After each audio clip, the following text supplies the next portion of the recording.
You are eating more, your weight is increasing, but you still don't look muscular. Why? अगर तुम लीन bulk कर रहे हो लेकिन मसल गेन नहीं हो रहा तो शायद तुम ये मिस्टेक्स कर रहे हो, और ये मिस्टेक्स इतनी कॉमन है कि बिगिनर्स को पता ही नहीं चलता। आज मैं तुम्हें 5 ऐसी लीन बल्किंग मिस्टेक्स बताऊंगा जो तुम्हारी प्रोग्रेस को स्लो कर सकती है। और सबसे पहली मिस्टेक है टू मच कैलोरी सरप्लस। बहुत लोग सोचते हैं कि मसल गेन करना है तो जितना ज़्यादा खा सकते हो खाओ, जब तक खाना है खाओ, जितना ज़्यादा खाएगी उतनी ज़्यादा मसल बनेगी। लेकिन बॉडी ऐसे काम नहीं करती। अगर तुम मेंटेनेंस से बहुत ही ज़्यादा कैलोरीज खाओगे तो मसल के साथ फैट भी गेन होगा। और कुछ लोग इतना ज़्यादा खा लेते हैं कि लीन बल्क डर्टी बल्क बन जाता है और उनकी तबीयत भी ठीक नहीं रहती। लीन बल्क का गोल फास्ट वेट गेन नहीं है, लीन बल्क का गोल क्वालिटी मसल गेन है। इसलिए थोड़ा सरप्लस रखो। बहुत लोग बहुत ही ज़्यादा सरप्लस में खाते हैं। मान लो किसी की कैलोरीज 2800 तो वो सीधा 3800 कैलोरीज खाने लग जाता है, तो उसे लीन बल्क नहीं कहते। इसलिए पेशेंस रखो।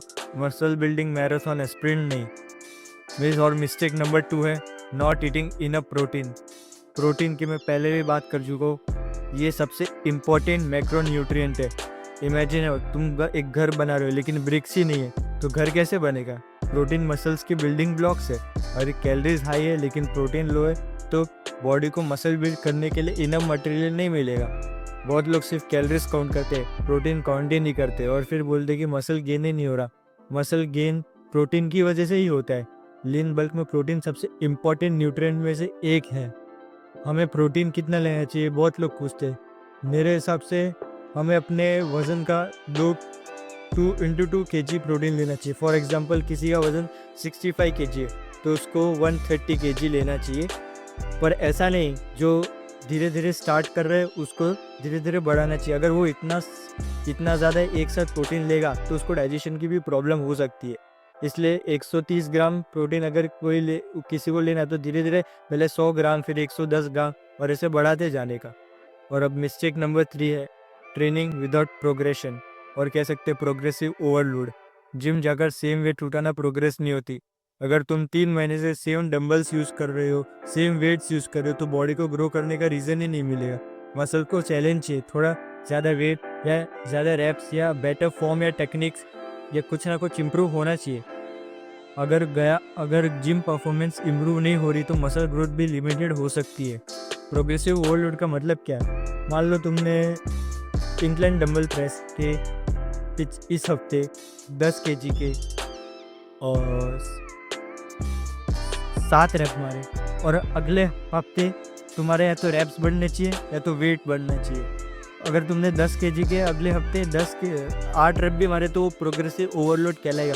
भले एक रैप क्यों ना इंक्रीज हुआ हो, उसे प्रोग्रेसिव ओवरलोड कहते हैं। और इससे धीरे धीरे स्ट्रेंथ भी बढ़ेगी। और चौथी मिस्टेक है इग्नोरिंग स्लीप। स्लीप के बारे में पहले बात कर चुका हूँ, ये बहुत ही इंपॉर्टेंट चीज़ है। स्लीप एक सबको अच्छी चाहिए ही चाहिए, ताकि क्योंकि स्लीप से एनर्जेटिक फील करते हैं। मुझे भी अच्छी स्लीप चाहिए, आप सबको भी अच्छी स्लीप चाहिए, पर कभी कभी मिलती नहीं, मुझे भी नहीं मिलती। बहुत लोग वर्कआउट और डाइट पर फोकस करते लेकिन स्लीप को इग्नोर कर देते। रात को 2 बजे तक रील्स, लेट नाइट स्क्रॉलिंग और फिर 5-6 घंटे की स्लीप। प्रॉब्लम यह है कि रिकवरी जिम में नहीं होती, रिकवरी स्लीप में होती है। वर्कआउट मसल्स को ब्रेक करता है, स्लीप मसल्स को रिपेयर करता है। अगर स्लीप ही अच्छी नहीं होगी तो मसल तो टूटे रह जाएंगे, वो रिपेयर ही नहीं होगी। अगर स्लीप पुअर है तो रिकवरी भी पुअर ही होगी, और रिकवरी पुअर है तो प्रोग्रेस भी पुअर ही होगी। तो तुम्हारा अगले दिन शरीर टूटा रहेगा तो तुम्हें जिम जाने का मन होगा, और जाओगे तो तुम अपनी एक अच्छी इंटेंसिटी से वर्कआउट कर पाओगे? बिल्कुल नहीं। तो हमें अच्छी क्वालिटी स्लीप लेनी चाहिए, 7 to 8 आवर्स या उससे ज़्यादा।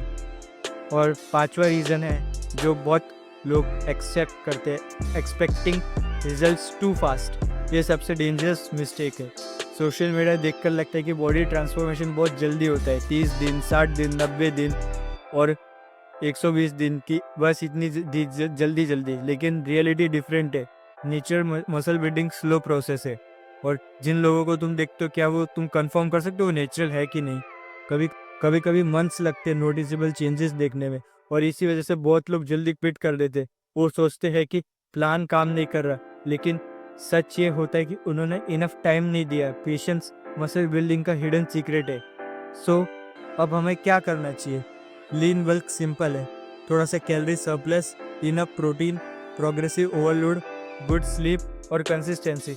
बस यही साइकिल कंटिन्यू करते जाओ। अगर प्रोटीन इनटेक पूरा नहीं हो रहा तो वे प्रोटीन ले सकते हैं या कुछ भी, या अगर होल फूड से प्रोटीन पूरा हो रहा है तो वे प्रोटीन लेने की कोई आवश्यकता ही नहीं है। ये कोई सीक्रेट ट्रिक नहीं है, ये सिर्फ बेसिक्स को कंसिस्टेंटली फॉलो करना है। आज अपने आप से क्वेश्चन पूछो, इन 5 मिस्टेक्स में से तुमने कौन सी मिस्टेक की है और उनको कभी दोहराना मत। बस एक गलती रिमूव करनी है एंड तुम कंप्लीटली अपने आप को ट्रांसफॉर्म कर पाओगे। मिलते हैं अगली वीडियो में, तब तक के लिए good bye. Thanks for watching.